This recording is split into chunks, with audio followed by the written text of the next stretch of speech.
What up, homies? JP back at you once again, bringing you guys episode number 23 in my entire DVD and Blu-ray collection. This is a series in which me being JP, walk you, being the listeners, the viewers, through my entire collection of DVDs and Blu-rays, which you see all around me, and even where you don't see. So, let's jump right into it.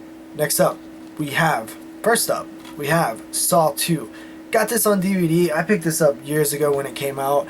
There's like a million editions of the Saw movies, so I never know which ones to get. I eventually am just going to get them all on Blu-ray.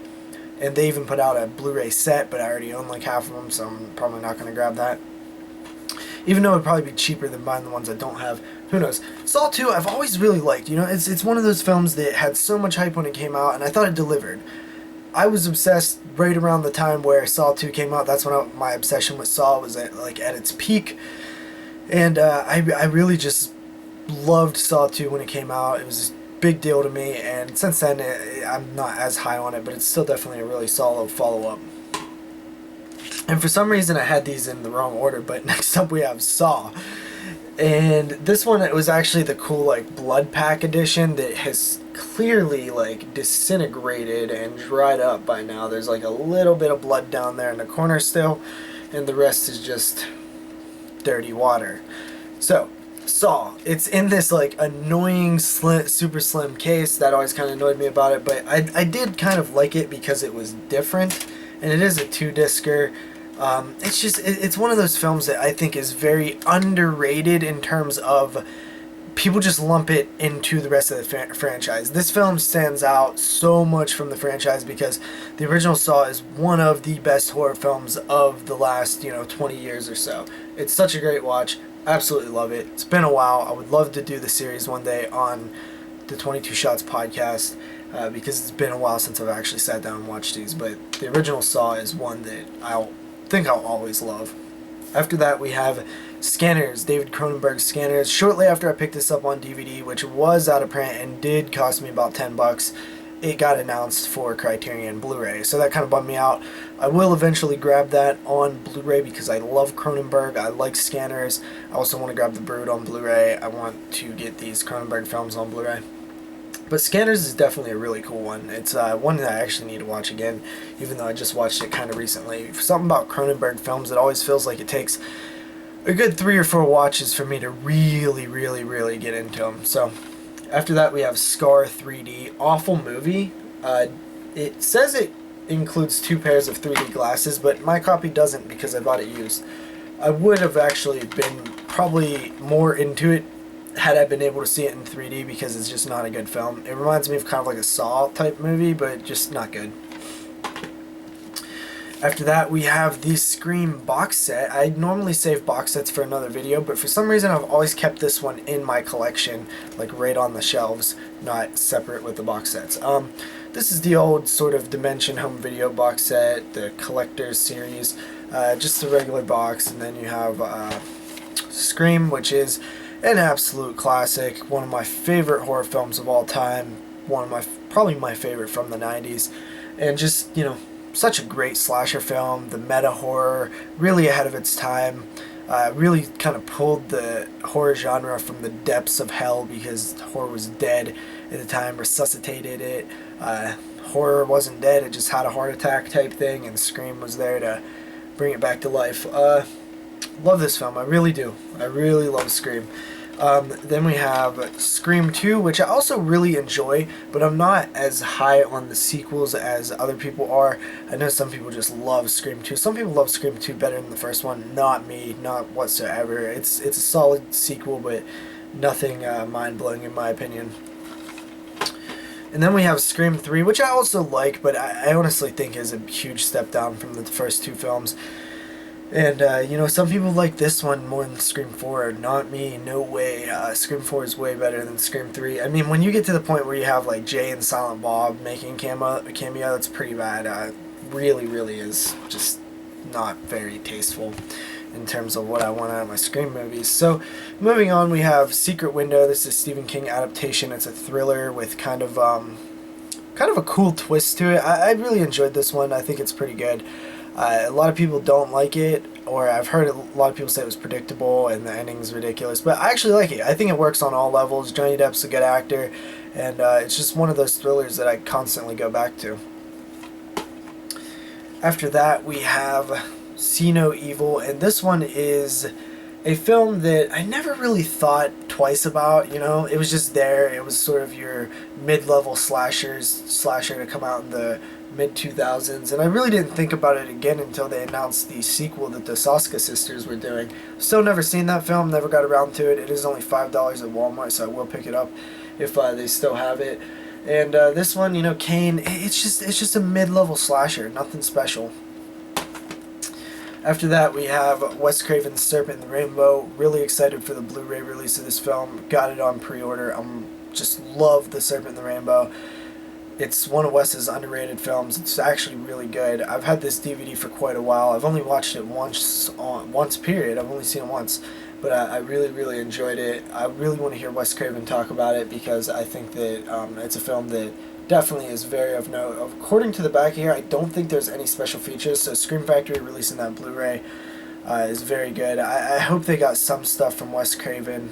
I really do, because he died like right around the time they were working on the special features. But I will have the poster to go up there with my Sleepaway Camp posters, so I will have the People Under the Stairs poster, the Shocker poster, and the Serpent and the Rainbow poster. And I think that'll be a nice lineup right there. I wish I would have had the Deadly Blessing poster that came out back in one of their first releases. I might try to track down a version or a print of it on eBay. So hopefully I could eventually get one. But The Serpent and the Rainbow, great film. Love the Haitian setting. Very awesome stuff. After that, we have The Signal. This is what I had in the collection for a while. I finally watched it. It was decent. Nothing amazing.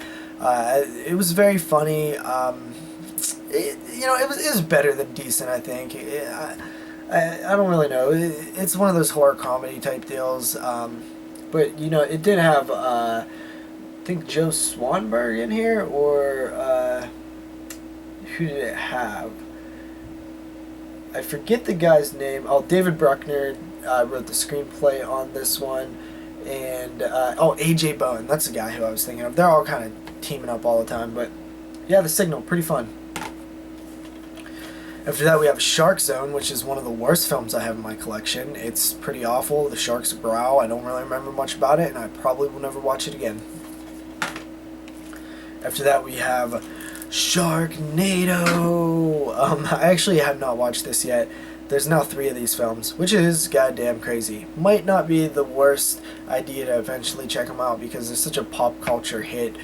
They really kind of overperform. Like, nobody expected those films to become like the meme viral. They really went viral. It's kind of a weird thing that did not really exist before the internet age and before social media was so strong.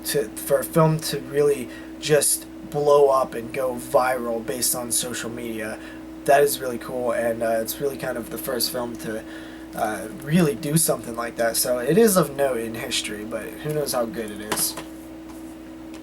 How bad good it is what I mean. After that, we have Sharknado 2, the second one. Same thing basically. It did well as well, and it's a sci-fi original film, and yeah, that's it. I don't own the third one yet. After that, we have Virus and Wes Craven's Shocker. I finally have upgraded Shocker to Blu-ray format, so now I only have this for Virus. Virus was okay. Jamie Lee Curtis, technology run amok type thing. Wasn't too bad. Shocker, I'm not really the biggest fan of, but once again, kind of technological horror as well. People like Shocker. They love it. I think it's honestly bad. It is a bad movie, and I only semi-enjoy it. I've only seen it once. Need to give it another shot, and I will when I eventually crack open that Blu-ray. After that, we have Shrooms, and this one was honestly disappointing to me. A lot of people like it. A lot of people say that it's really good. It is one of my favorite drug horror films, which there's not a lot of, but that's basically saying a lot. You know, because it's one of my favorites and I don't even really like it that much. I don't know, man. It's just, I thought it had massive amounts of potential, but it was just okay. After that, we have Shutter Island. This is, of course, Leonardo DiCaprio. Martin Scorsese. Martin Scorsese is a master, and this film's pretty fun. Great thriller. Really, really is a great thriller. Great performance by Leonardo DiCaprio. Great atmosphere. I just love the setting, and the movie was, the Shutter Island, the mystery of it. It was just a good movie, all around good movie. I definitely enjoyed it. After that, we have Silent Hill. Not really the biggest fan of this one. I remember when it first came out, I was like, oh, that was pretty decent when I watched it. And then on rewatch, I was just kind of like, it was alright. Silent Hill is one of those game franchises that everybody loves, and I've just never been a fan of. And I do admit they're atmospheric and scary. I just never been a fan of the gameplay itself. So, not really a big fan of the Silent Hill movie or games. I know all the gamers out there like blasphemous, especially all the horror gamers, because it's kind of known as maybe the greatest, maybe the GOAT, maybe the greatest of all time, maybe just one of the greats. After that, we have Silent House. I actually haven't seen this yet. This is I've Seen Midnight. I've heard that, I think this film is Spanish, and I think it's of note because it's like in real time or something. It had some sort of gimmick. I don't really remember. Yeah, based on a true story. I hear it's pretty good. I'll give it a watch eventually. I actually have like the Canadian edition. It's like has the French subtitle at the bottom, which I hate. So yeah, there's that. After that, we have a cool little double feature here. Would like to get this first one on Blu-ray at least, and that is Silent Night, Deadly Night, and Silent Night, Deadly Night Part 2. I remember these were out of print for so long, and then I believe Anchor Bay re-released them, and I was like so excited because I'd wanted Silent Night, Deadly Night Part 1 and 2 for so long. Finally got it. Love Part 1. Great slasher film. Seems like it gets better every time I watch it. I like it more and more, so I will upgrade it to a Blu-ray eventually. And Silent Night, Deadly Night Part 2, I actually enjoy quite a lot. I really do. It's a awful, terrible movie, but I actually like it. I don't know what it is about it. It's fun. It's bad. It's cheesy. The acting's terrible, but it's so funny. It's so funny. So Silent Night, Deadly Night Part 1 and 2, great little pickup there. You can get this super cheap. Definitely worth it. After that, we have the unholy Christmas of crap. We have Silent Night, Deadly Night 3, Better Watch Out, Silent Night, Deadly Night 4, The Initiation, and Silent Night, Deadly Night 5, The Toy Maker. Better Watch Out is just awful. It really is. That is Bill Moseley starring in one of the... It's just, I mean, honestly, it's just awful. I'd rather watch Silent Night, Deadly Night Part 2.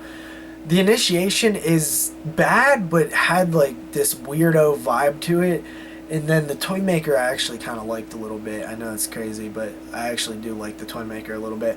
You can check out our full in-depth coverage of these films on one of the podcast episodes in the 30s, I believe. It was our Silent Night, Deadly Night show almost a year ago on Christmas. So check that out.